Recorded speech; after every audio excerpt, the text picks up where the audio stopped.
Bismillahirrahmanirrahim. Assalamu alaikum students. My name is Abdurrahman and I'm teaching you biology. Students, in this session we are going to discuss a very important long question of your book.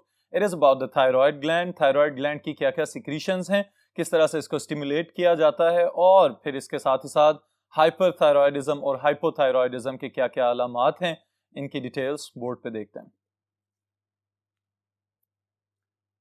Ji students, सबसे पहले number पे तो हम ये बात करें कि हमारे पास जो पहला ग्लैंड यहाँ पे डिस्कस किया जा रहा है इट इज थायराइड ग्लैंड, और थायराइड ग्लैंड की जो सिक्रीशंस हैं वो ब्लड के जरिए पूरी बॉडी के ऊपर असरअंदाज होती हैं।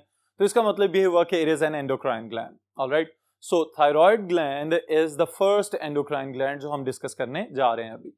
अब स्टूडेंट्स, थायराइड ग्लैंड अगर एंडोक्राइन है तो आपको याद होना चाहिए कि पिट्यूटरी और हाइपोथैलेमस अपने एंडोक्राइन ग्लैंड्स को रेगुलेट या मॉडरेट करते रहते हैं।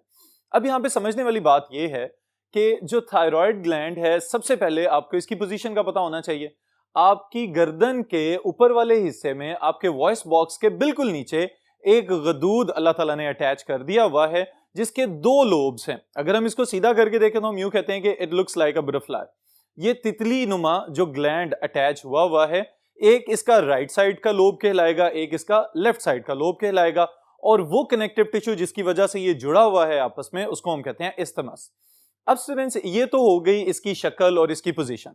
आपको ये याद होना चाहिए कि थायराइड ग्लैंड जो है अगर गले में है तो फौरी तौर पे इसको जबरदस्त किस्म की वैस्कुलराइजेशन की भी जरूरत होगी, यानी कि ब्लड सप्लाई की, क्योंकि अगर ये पूरी बॉडी की एक्टिविटीज में मेटाबॉलिज्म को कंट्रोल कर रहा है तो जितनी ज्यादा अच्छे तरीके से इसको वेस्कुलराइज किया जाएगा, ब्लड की सप्लाई प्रोवाइड की जाएगी, उतना ही आसान और एफिशिएंट बना सकेगा ये अपनी सिक्रीशंस को बाकी टारगेट सेल्स तक पहुंचाना और उनसे काम करवाना। ऑलराइट स्टूडेंट्स, तो ये जो जनरल सी बातें हैं इसको बहुत ही आसान अंदाज में टू द पॉइंट मैंने यहाँ पे मेंशन किया है।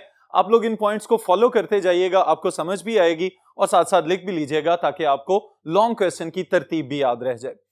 स्टूडेंट, सबसे पहले हम इसमें जो हेडिंग बनाएंगे इट इज पोजीशन, कि where does the thyroid gland lie inside the human body or the mammalian body?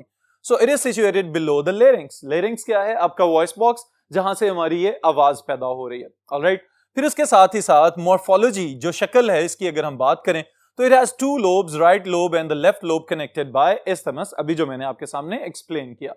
फिर उसके साथ ही साथ स्टूडेंट्स अगली चीज जो है बहुत ही ज्यादा इंपॉर्टेंट है and it has the stimulation. अब स्टिम्युलेशन के लिए ये बात याद रखें कि एक्सटर्नल स्टिमुलाई या इंटरनल स्टिमुलाई जितने भी हैं उन सब की जो सेंसरी रिसेप्शन है उसका इंचार्ज कौन है हमारी बॉडी में? That is hypothalamus. ऑलराइट, तो हाइपोथैलेमस को जैसे ही ये फील होता है कि बॉडी के अंदर एनर्जी लो हो रही है, बॉडी को सर्दी लगना शुरू हो गई है, बॉडी को गर्मी लगना शुरू हो गई है, या बॉडी के अंदर ओवरऑल भूख की सी कैफियत पैदा हो रही है, तो उस सूरत में स्टूडेंट्स आपका हाइपोथैलेमस स्विच ऑन हो जाएगा और वो थायराइड को स्टिमुलेट करने का एक पूरा पाथवे डेवलप कर लेगा। ये किस तरह से डेवलप किया जाता है? हाइपोथैलेमस के जो न्यूरोसिक्रीटरी सेल्स हैं they will release a specialised chemical known as thyrotropin releasing hormone और थायरोट्रोपिन रिलीजिंग फैक्टर। ऑलराइट, ये ट्रेवल करके आएगा ब्लड वेसल्स के नेटवर्क से towards the anterior lobe of the pituitary. Anterior lobe of the pituitary के अंदर फिर एक नया केमिकल सिंथेसाइज किया जाएगा that is known as thyroid stimulating hormone. Alright, TSH जिसको हम कहते हैं। अब ये जो थायराइड स्टिमुलेटिंग हार्मोन है ये एंटीरियर लोब ऑफ पिट्यूटरी से ट्रेवल करता हुआ आएगा और डायरेक्टली आपके थायराइड को स्टिमुलेट करेगा। ऑलराइट स्टूडेंट्स, अब जब ये सिक्रीशंस थायराइड तक पहुंचती हैं तो आपके जहन में एक कंसेप्ट को मजीद अच्छे तरीके से समझाने के लिए मैं थोड़ी सी डिटेल यहां पे डिस्कस करना चाहूंगा कि असल में जो थायराइड ग्लैंड हमें नजर आ रहा है, जब इसके अंदर हम देखते हैं स्टूडेंट्स तो हमें छोटे छोटे फॉलिकुलर स्ट्रक्चर्स नजर आते हैं जिनको हम थायराइड फॉलिकल्स कह सकते हैं। अब ये जो फॉलिकल्स हैं एक इनकी एपिथेलियम बनी हुई है, यानी कि जो बैरूनी लेयर है वो क्यूबॉइडल एपिथेलियल सेल्स पे मुश्तमिल होती है नॉर्मली। अब ये जो फॉलिकल्स नुमा स्ट्रक्चर्स हमें नजर आ रहे हैं, इन फॉलिकल नुमा स्ट्रक्चर्स की मेम्ब्रेन्स के ऊपर मौजूद हैं थायराइड स्टिमुलेटिंग हार्मोन को रिसीव करने वाले रिसेप्टर्स। अब ये फौरन उस रिसेप्टर को रिसीव करेंगे और फौरन थायराइड हार्मोन यानी कि थायरॉक्सिन बनाने की फिक्र में लग जाएंगे। ऑलराइट स्टूडेंट्स, अब यहाँ पे याद रखने वाली बात यह है कि how many types of secretions are secreted by the thyroid gland under the stimulation of the anterior pituitary. तो उसमें आप ये बात याद रखिएगा कि थायरॉक्सिन तो मशहूर जमाना थायराइड हार्मोन है, उसके साथ ही साथ एक और T3 नाम की सिक्रीशन जिसे हम ट्राईआइडोथायरोनिन कहते हैं, और फिर एक और हार्मोन जो आमतौर पे थायराइड ग्लैंड के साथ मंसूब तो है, लेकिन इसको हम समझते हैं कि शायद ये कहीं और से ही पैदा होता होगा, इसको आपने भूलना नहीं है। This is calcitonin, also known as thyroid calcitonin. Alright students, तो कैल्सिटोनिन इसके नाम से पता चल रहा है इसका कैल्शियम मेटाबॉलिज्म के साथ कोई ना कोई ताल्लुक होगा। इस सेशन में मेनली हमारा फोकस रहेगा only on the thyroid secretions. Alright students, अब ये बात ध्यान में रखें कि जैसे ही ये थायराइड स्टिमुलेटिंग हार्मोन आके फॉलिकल सेल्स की मेम्ब्रेन्स के ऊपर मौजूद रिसेप्टर्स को एक्टिवेट करता है, तो हमें फॉलिकल्स की स्ट्रक्चर्स का भी पता होना चाहिए कि एक तो उसके एपिथेलियल सेल्स हैं। एपिथेलियल सेल्स की स्पेशलाइजेशन स्टूडेंट्स इस चीज में है कि इनका काम है कि जो ब्लड सप्लाई इर्द गिर्द मौजूद है उन ब्लड वेसल्स में से आयोडाइड्स को पकड़ना और बाद में आयोडीन में कन्वर्ट करके तो इनर कोर की तरफ भेज देना, यानी फॉलिकल का जो अंदरूनी हिस्सा है उसकी जानिब भेज देना। अब अगर हम फॉलिकल के अंदर देखते हैं तो हमें पता चलता है कि यहां पे एक फ्लूइड मौजूद है that is rich in a glycoprotein, और इस ग्लाइकोप्रोटीन के लिए स्टूडेंट्स याद रखिएगा कि इसका नाम है थायरोग्लोबुलिन। ऑलराइट, आपको उसके नाम से अंदाजा हो रहा होगा कि it is the protein that is produced by the thyroid. Alright, और है क्या? Globulin. So it is composed of globular proteinaceous structures. तो अब ये जो प्रोटीन है असल में इसके पास प्रिकर्सर मॉलिक्यूल्स होते हैं थायरॉक्सिन बनाने वाले, और उन प्रिकर्सर मॉलिक्यूल्स को स्टूडेंट्स आपको याद रखेंगे टायरोसिन के नाम से। ऑलराइट, तो टायरोसिन एक मशहूर जमाना अमीनो एसिड का नाम है।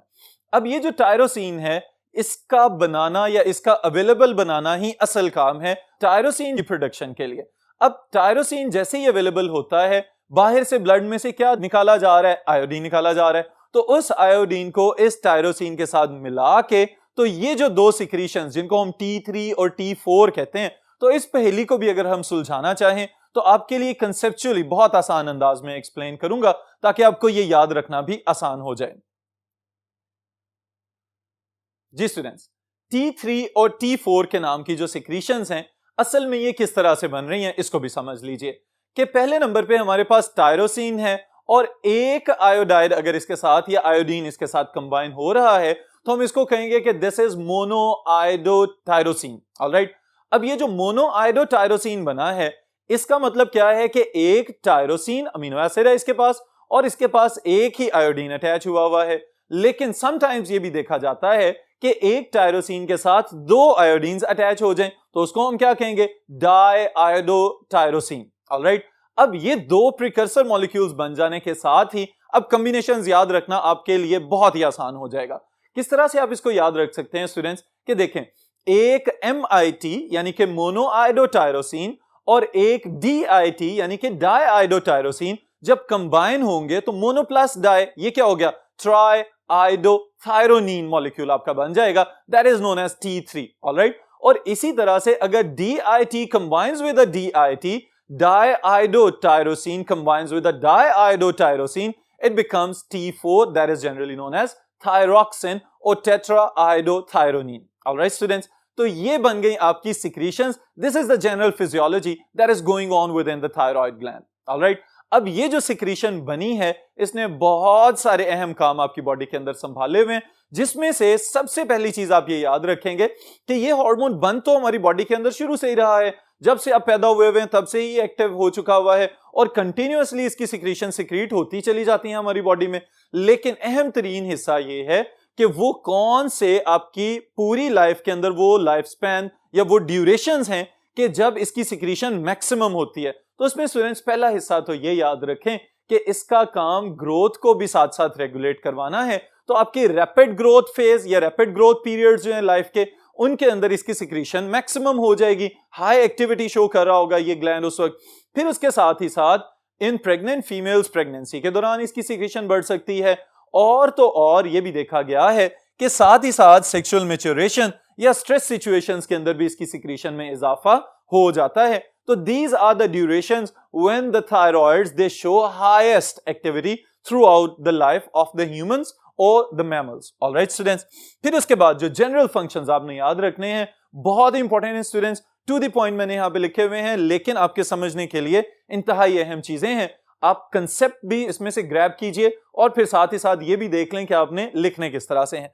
पहला पॉइंट स्टूडेंट्स इसमें यह है, it controls the basal metabolic rate. अब ये जो बेसल मेटाबॉलिक रेट है ये क्या चीज है, इसको समझ लें। आप लोग एक टर्म से वाकिफ हैं स्टूडेंट्स, जिसको हम कहते हैं मेटाबॉलिज्म। ऑलराइट, अब ये जो मेटाबॉलिज्म की टर्म है इसको हम क्या कहते हैं? It is sum of all the chemical reactions taking place within the body. Alright, यानी एक जिस्म के अंदर जितने केमिकल रिएक्शंस हो रहे हैं एक वक्त में, उन तमाम केमिकल रिएक्शंस के मजमूए को हम क्या कहते हैं? मेटाबॉलिज्म। लेकिन यहां पे हमने मेटाबॉलिज्म के साथ क्या अटैच कर दिया? Basal metabolism. तो इसका मतलब ये है कि थायराइड ग्लैंड आपको जिंदा रखने के लिए जितनी एनर्जी चाहिए वो कम से कम रेंज ऑफ एनर्जी को भी कंट्रोल करना थायराइड का काम है। ऑलराइट, यानी कि और आसान करें अगर हम इसको, तो आप यूं समझ सकते हैं आपके जिंदा रहने के लिए जो मेटाबॉलिक रेट चाहिए वो मेंटेन करना भी थायराइड का काम है। तो सबसे पहला काम क्या कर रहा है? बेसल मेटाबॉलिक रेट को मेंटेन कर रहा है। फिर उसके बाद स्टूडेंट्स, इसको मेंटेन करने के पीछे जो काम चल रहे हैं वो क्या है, इसको भी जरूर समझिएगा कि टारगेट सेल्स बुनियादी तौर पे आपके थायराइड की जो सिक्रीशंस हैं, थायरॉक्सिन जिसको हम कहते हैं, उसके टारगेट सेल्स कौन कौन हो सकते हैं? लिवर हो सकता है, मसल हो सकते हैं, और आपकी बॉडी के अंदर जो एडिपोज टिश्यूज हैं वहां पे भी जाके ये अपना एक्शन शो करता है। क्या क्या कर रहा है? It stimulate glycogenolysis. इस नाम से तो आप वाकिफ हैं। Glycogen is the stored form of carbohydrates present inside the liver and muscles of the animals. All right students, इसी वजह से हम ग्लाइकोजन को एनिमल स्टार्च का नाम भी देते हैं। फिर दूसरी चीज लिपोलाइसिस और लिपोलिसिस जिसको हम कहते हैं, इसका मतलब क्या है? लिपिड्स की breakdown from the adipose tissue और wherever the lipids are stored within the body.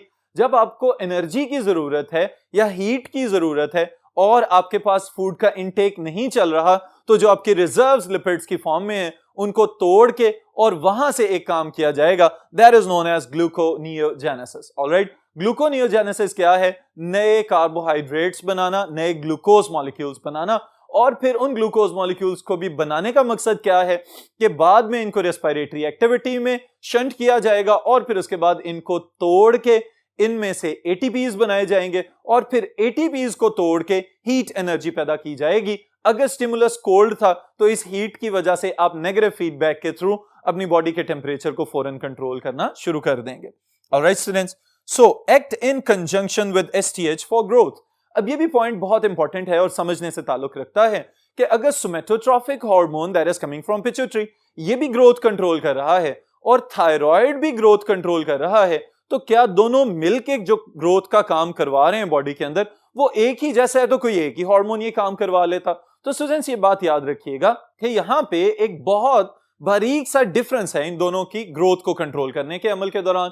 वो डिफरेंस क्या है कि जो सोमेटोट्रोफिक हार्मोन है वो प्रोपोर्शनेट ग्रोथ करवा रहा होता है, यानी कि जिस लिहाज से आपके इंटरनल ऑर्गन्स ग्रो कर रहे हैं उसी स्पीड के साथ उसने स्केलेटन की ग्रोथ को भी कंट्रोल करना होता है।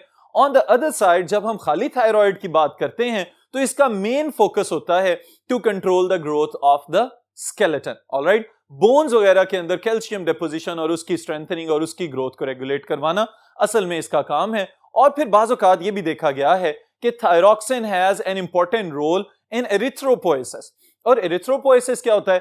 Formation of the new red blood cells. इसकी स्टिमुलेशन में भी थायरॉक्सिन का इंपॉर्टेंट रोल देखा गया है। ऑलराइट स्टूडेंट्स, तो these are the functions of the thyroid gland. फिर उसके बाद एक बहुत इंपॉर्टेंट चीज और वो ये कि लोअर वर्टिब्रेट्स के अंदर यानी कि एम्फीबियंस में भी देखा गया है कि thyroxine plays a very significant role. किस तरह से सिग्निफिकेंट रोल प्ले कर रहा है स्टूडेंट्स? कि इनमें ऑब्जर्व किया जाता है कि एम्फीबियंस की जो लाइफ स्पैन है या जो उनके लाइफ साइकिल्स हैं उसमें डिफरेंट डेवलपमेंटल स्टेजेस आती हैं, जिसको हम यूं कह सकते हैं कि आगाज में वो जाइगोट बनता है, फिर उसके बाद वो टेडपोल में कन्वर्ट होता है और फिर एडल्ट बन जाता है। तो the whole process is known as metamorphosis. अब स्टूडेंट्स ये जो मेटामॉर्फोसिस का अमल है इस अमल को कंट्रोल करना भी एम्फीबियंस के थायराइड ग्लैंड का काम है। अगर यूं किया जाए कि किसी टेडपोल में से यानी कि फ्रॉग के छोटे बच्चे में से जो भी एक्वेटिक लाइफ गुजार रहा है उसमें से थायराइड को रिमूव कर दिया जाए, तो पहले नंबर पे तो वो किसी किस्म की एक्सटर्नल स्ट्रेस के साथ कोप करने के काबिल नहीं रहेगा, यानी सर्दी गर्मी वगैरह वो कंट्रोल नहीं कर पाएगा। और उसके अलावा it will grow into a larger tadpole instead of transforming into an adult frog. वो मैच्योर फ्रॉग नहीं बन सकेगा बल्कि वो बड़े साइज का टेडपोल ही बन जाएगा। तो इसका मतलब ये है कि डेवलपमेंट और ग्रोथ और differentiation within the amphibians, it is also controlled by the thyroid gland. Alright students, फिर इसके साथ एक इंतहाई अहम पॉइंट ये बात याद रखिएगा कि thyroid gland is also the controlling secretory organ for differentiation of different nervous tissues, for example the differentiation of neurons, और फिर उसके साथ ही साथ जो माइलिनेशन चल रही होती है न्यूरॉन्स के ऊपर, ये भी थायरॉक्सिन के अंडर कंट्रोल चल रही होती है। तो इसका मतलब ये है कि नर्वस सिस्टम के साथ भी थायरॉक्सिन का या थायराइड ग्लैंड की सिक्रीशन का बहुत ही गहरा ताल्लुक है। ऑलराइट स्टूडेंट्स, लेकिन बाज़ औक़ात ये देखा गया है कि इन तमाम फंक्शंस को परफॉर्म करते हुए अगर सिक्रीशन जरूरत से ज्यादा चली जाए यानी हाइपरथायरॉयडिज्म वाला केस हो जाए, या फिर सिक्रीशन जरूरत से कम हो जाए हाइपोथायरॉयडिज्म वाला केस हो जाए, तो कुछ एबनॉर्मेलिटीज ऑब्जर्व की गई हैं, जिनमें से 2-3 एग्जांपल स्टूडेंट्स इस सेशन में हम डिस्कस करेंगे।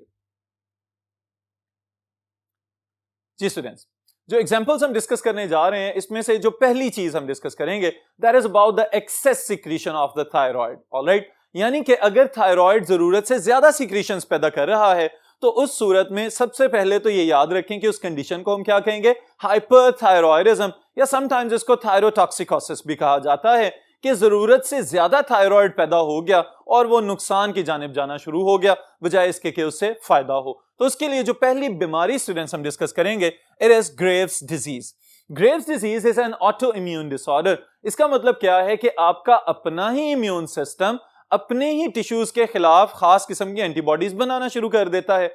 और ग्रेव्स डिजीज वाले केस में ये बात याद रखें, बी सेल्स और टी सेल्स आपने पढ़े हुए हैं, जिसमें से स्टूडेंट्स याद रखने वाली बात यह है कि जो बी सेल्स हैं in case of Graves disease ये खास किस्म के प्रोटीन्स प्रोड्यूस करते हैं जिनको हम कहेंगे कि ये पैदा कर रहे हैं थायराइड स्टिमुलेटिंग इम्यूनोग्लोबुलिन्स। तो इसका मतलब क्या है कि ये वो प्रोटीन्स हैं जो थायराइड स्टिमुलेटिंग हार्मोन वाले रिसेप्टर्स के ऊपर जाके बाइंड होने की सलाहियत रखते हैं और वहां पे ये मैसेज जाता है कि थायराइड अपनी सिक्रीशंस को बहुत स्पीड के साथ सिक्रीट करना शुरू कर दे। तो ये जो रिसेप्टर्स जो फॉलिक्यूलर सेल्स के ऊपर मौजूद थे वो रिसेप्टर्स फौरन इस मैसेज को अपने ऊपर इनटेक करते हैं और बेतहाशा सिक्रीशंस में इजाफा कर देते हैं। अब इस ओवर सिक्रीशन की वजह से एक कंडीशन पैदा होती है जिसे स्टूडेंट्स हम पहले नंबर पे कहेंगे एक्सोथेल्मिक गॉइटर, जिसकी बहुत ही जबरदस्त किस्म की जो अलामत है वो ये है कि आई बॉल्स जो हैं, जो आपके डेले हैं आंखों के, वो इस तरह लगता है कि जैसे बाहर की जानिब निकल रहे हैं, बल्जिंग आईज वाली कंडीशन पैदा होना शुरू हो जाती है। फिर उसके साथ ही साथ students high levels of thyroid, obviously जब थायराइड टेस्ट किए जाते हैं तो पता चलता है कि इसकी सिक्रीशन जरूरत से ज्यादा हो चुकी हुई है। फिर उसके साथ ही साथ increased basal metabolic rate, temperature भी जरूरत से ज्यादा हाई रह सकता है, हार्ट या कार्डियक आउटपुट जो है वो भी ज्यादा देर तक हाई रह सकती है, और तो और एक कंडीशन जिसे हम कहते हैं पैल्पिटेशंस, कि वक्तन फवक्तन दिल की धड़कन का बेतरतीब हो जाना और तेजी की जाने माइल हो जाना, ये कंडीशन भी ऑब्जर्व की जा सकती है। और अगर यही काम जरूरत से ज्यादा देर के लिए प्रोलॉन्ग होता चला जाए तो फिर क्या होगा, कार्डियक अरेस्ट वाली कंडीशन हो जाएगी एंड द पेशेंट में डाई, इसकी वजह से वफात भी हो सकती है।